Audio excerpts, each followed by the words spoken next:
দখলের কবলে অস্তিত্ব হারাচ্ছে বুড়িগঙ্গার আদি চ্যানেলের হাজারীবাগ এলাকা। এই চ্যানেলের বিভিন্ন জায়গায় অবৈধভাবে গড়ে উঠেছে বহুতল ভবন সহ নানা স্থাপনা। বিআইডব্লিউটিএ বলছে, নদী দখল মুক্ত করতে পর্যায়ক্রমে উচ্ছেদ অভিযান চালানো হবে। এদিকে ভরাট হওয়া জায়গা পুনরায় খনন করে নদীর অবয়ব ফিরিয়ে আনার দাবি পরিবেশবাদীদের। রাজধানীর হাজারীবাগের শ্রীখণ্ড মৌজার ঝাউচর এলাকা। বুড়িগঙ্গার আদি চ্যানেলের অংশ এটি।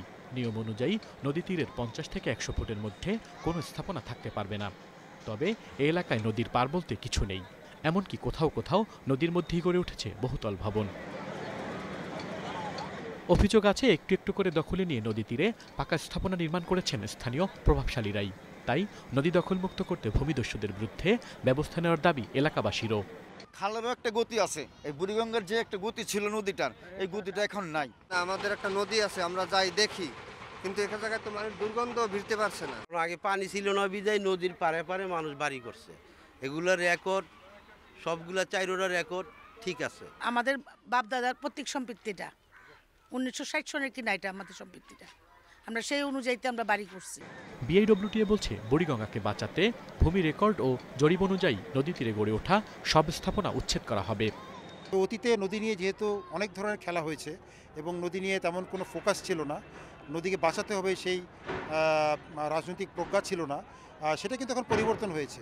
আমাদের এখন ম্যান্ডেট হচ্ছে ঢাকার 4টা নদীকে আবার পুরো অবস্থায় ফিরিয়ে নিয়ে যাওয়া, বিশেষ করে বুড়িগঙ্গাকে। এই উদ্যোগকে স্বাগত জানিয়েছেন পরিবেশবিদরা। তবে উচ্ছেদের সাথে সাথে দখল হয়ে যাওয়ার প্রক্রিয়া বন্ধ করতে হবে। এজন্য তদারকি জরুরি বলে মনে করেন তারা। আমরা দেখতে চাই যে এবার যে স্থাপনাগুলি, অবৈধ স্থাপনাগুলি আপনার উচ্ছেদ করা হচ্ছে, সেগুলো যেন অনতিবিলম্বে যেটা নদীর মধ্যে, সেই নদীর জায়গা যেন পুনর্খনন করে নদীর যে অবয়ব সেটা যেন তৈরি করা হয়। আগামী বছরের মধ্যে বুড়িগঙ্গা নদী ঘিরে গড়ে উঠবে নান্দনিক স্থাপনা। এরই মধ্যে 11টি জায়গায় বেশ কয়েকটি প্রকল্পের অনুমোদনও দেওয়া হয়েছে।